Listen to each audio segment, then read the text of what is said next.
जुलाई charter साथियों बांग्लादेश का संविधान का सुधार करने का प्लान है कि बांग्लादेश के संविधान में कुछ संशोधन किए जाएं। नमस्कार दोस्तों, मैं स्मित मिश्रा स्वागत करता हूं फिर से आप सभी का एमजेटी एजुकेशन में। क्या शेख हसीना को फांसी दे दी जाएगी? क्या जुलाई चार्टर लागू होने के बाद शेख हसीना भारत से एस्कॉर्ट करके वापस ले जाई जाएंगी बांग्लादेश में?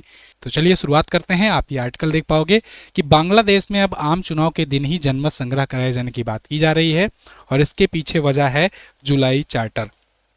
अब ये जुलाई चार्टर क्या है, इसको तो हम लोग डिटेल में जानेंगे।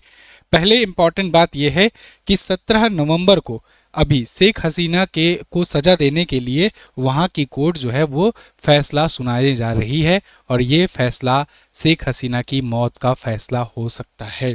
शेख हसीना साथियों ये पूर्व प्रधानमंत्री रह चुकी हैं बांग्लादेश की, 5 बार की प्रधानमंत्री रह चुकी हैं।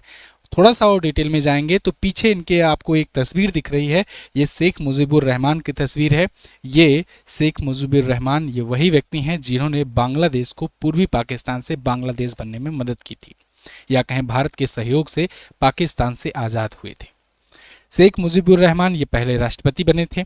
इन्हें बंगबंधु के नाम से जाना जाता है और ये शेख हसीना के पिताजी हैं। उन्हीं की ये बेटी हैं। इनकी हत्या कर दी गई थी। उसके बाद से फिर ये उस टाइम पर यहाँ पर अवेलेबल नहीं थे और उस टाइम पर इनके घर में जितने सदस्य थे सबको मार दिया गया था। ये लंदन में थी, बाद में आई, फिर पॉलिटिकल क्योंकि हिस्ट्री रही थी, फिर बाद में ये पॉलिटिकल अपना हिस्ट्री को कंटिन्यू किया और फिर ये आवामी लीग को कंटिन्यू करते हुए बनी प्रधानमंत्री।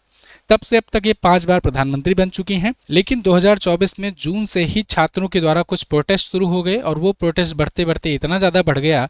एक्चुअल में उस प्रोटेस्ट का कारण था सुप्रीम कोर्ट का एक फैसला, वहाँ पर इनकी सरकार में रहते हुए एक फैसला आया था 30% आरक्षण को लेकर के, जो भी स्वतंत्रता संग्राम सेनानी थे उनको देने के लिए।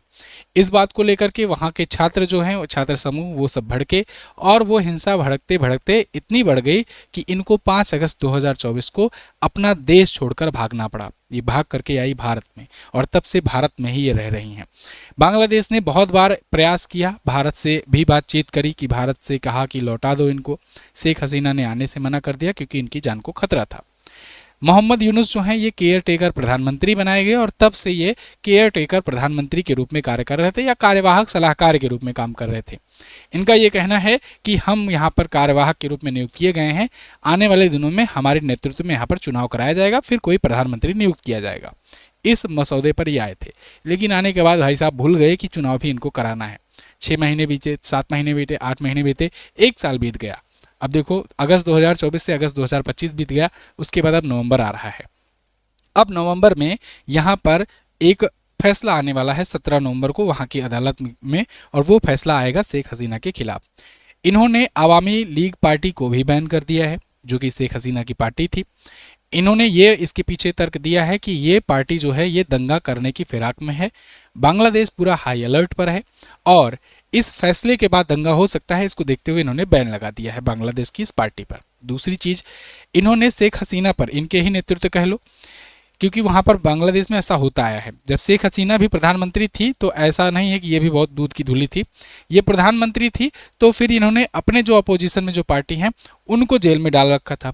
उनकी अपोजिशन वाली जब आती हैं तो इनको रखती हैं जेल में। शेख हसीना भी जेल जा चुकी हैं, तो यहाँ पर ऐसा होता है। लेकिन शेख हसीना के मामले में एक अच्छी बात थी कि ये प्रो इंडिया थी। अभी की जो गवर्नमेंट है या कहें कि इनके एंटी में जो रहती है शेख हसीना के, वो प्रो चाइना या प्रो पाकिस्तान रहती है। और मोहम्मद यूनुस जो हैं ये तो पूरे के पूरे प्रो पाकिस्तान हैं। आज के टाइम पर ISI हैंडलर्स जैसे मोहम्मद के हैंडलर्स ये सब जा करके बांग्लादेश में मीटिंग करते हैं, पाकिस्तान के नेवी चीफ जा करके यहाँ पर मीटिंग करते हैं।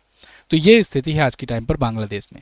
खैर, यहाँ पर मोहम्मद यूनुस जो है 15 फरवरी 2026 से इसके पहले चुनाव कराने की बात कर रहे हैं कि इसके पहले यहाँ पर चुनाव कराएंगे। सोचो, लगभग 2 साल हो जाएंगे तब जाकर ये चुनाव कराएंगे। 5 अगस्त 2024 से 1.5 साल के बाद। इन्होंने बोला है कि लोकतंत्र की मजबूती के लिए ये जरूरी है कि जनमत संग्रह कराया जाए। अब जनमत संग्रह कराने के लिए सबसे पहले जरूरी है कि जुलाई चार्टर को लागू करना। लेकिन जुलाई चार्टर को समझें इससे पहले समझ लीजिए शेख हसीना पर आरोप क्या है और फैसला क्या आ सकता है। तो देखिए 17 नवंबर को सोमवार को ICT जो है या कहें इंटरनेशनल क्राइम्स ट्रिब्यूनल ये फैसला सुनाएगी शेख हसीना के प्रति, और 13 नवंबर जो है ये फैसले की तारीख का ऐलान हुआ है। असल सजा का ऐलान 1 हफ्ते के बाद होगा, लगभग 24 नवंबर तक। इन पर क्या क्या आरोप हैं? इन पर हत्या के आरोप हैं कि इन्होंने बहुत सारी हत्याएं करवाई हैं, अपहरण के आरोप हैं, टार्चर के आरोप हैं। ये आरोप तब हैं जब वही प्रोटेस्ट चल रहे थे, मतलब जून से प्रोटेस्ट शुरू हुआ था और जून, जुलाई, अगस्त इन पर आरोप है कि ये प्रोटेस्ट को दबाने के लिए बहुत सारे छात्रों की हत्या करवाई, बहुत सारे लोगों का अपहरण करवाए, टार्चर करवाए। उसमें से भी 3 छात्र जो हैं जिनको खूब टार्चर किया गया था, उनकी जब तस्वीरें आई थी तो इसी को लेकर के बहुत ज़्यादा उग्र हो गया था वो आंदोलन। फायरिंग का आदेश इन्होंने दिया था, बहुत सारे लोग मर गए थे। ये इनका खिलाफ वो है, मानवता के खिलाफ अपराध इन्होंने किया है। सरकारी वकील की मांग की गई है कि फांसी की सजा इनको दी जाए। अब शेख हसीना का इस पर क्या जवाब आया है? शेख हसीना कह रही हैं कि ये सब राजनीतिक साजिश है और ट्रिब्यूनल जो है निष्पक्ष नहीं है और ये हमारे खिलाफ फैसला सुनाएगा। अब जब ये फैसला आ जाएगा तो फिर भारत पर प्रेशर बढ़ाया जाएगा कि शेख हसीना को वापस यहाँ पर भेजो। शेख हसीना ने वापस आने के लिए अपनी शर्तें भी रखी हैं कुछ।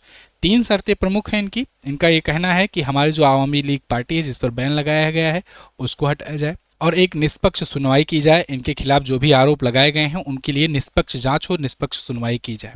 खैर, इस सबको बीच यहाँ पर जनमत संग्रह की बात आ रही है कि जब फैसला आएगा, चुनाव जब होगा, तो इन्होंने कहा है कि दोनों एक ही दिन रखा जाए कि चुनाव और जनमत संग्रह एक साथ हो जाए। ये जनमत संग्रह बेसिकली जुलाई चार्टर को लागू करने के लिए होगी।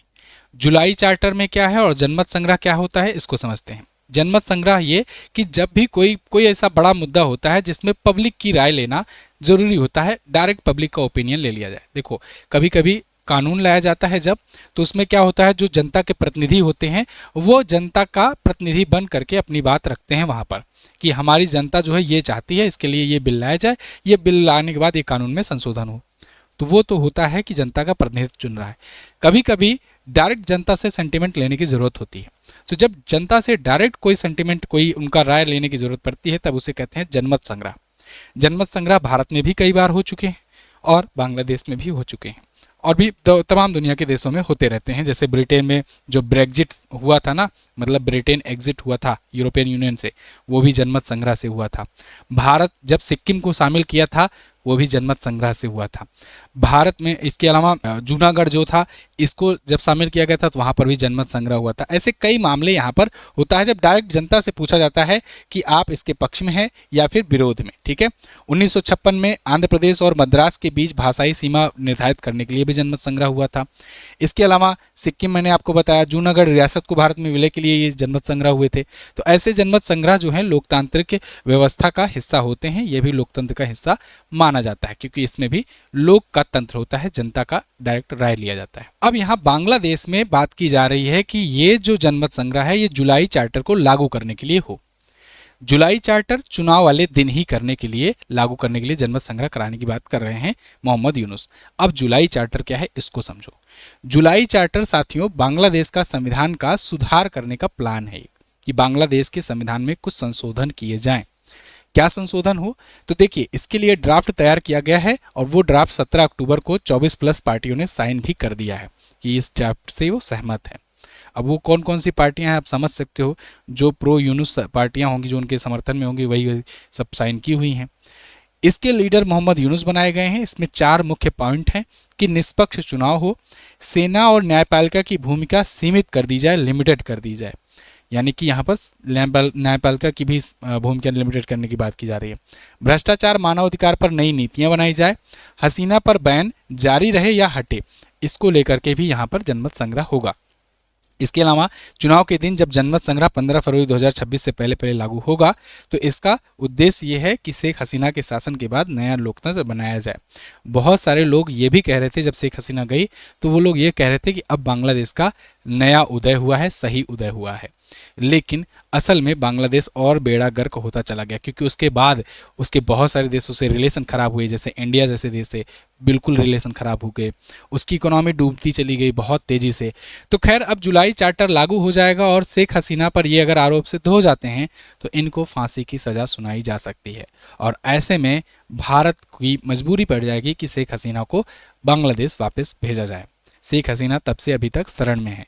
वैसे शेख हसीना 2009 में भी जब एक बार ऐसे भगाई गई थी या कहें कि भागी थी वहाँ से, तो भी भारत की ही शरण में आई थी। हालांकि वहाँ जाने के बाद दोबारा से ये जब चुनाव हुआ तो वहाँ प्रधानमंत्री बन गई। तो ये पैटर्न दोबारा रिपीट हुआ है, लेकिन अब इस बार देखना होगा कि इस बार क्या होता है, बांग्लादेश की राजनीति में क्या उथल पुथल होता है।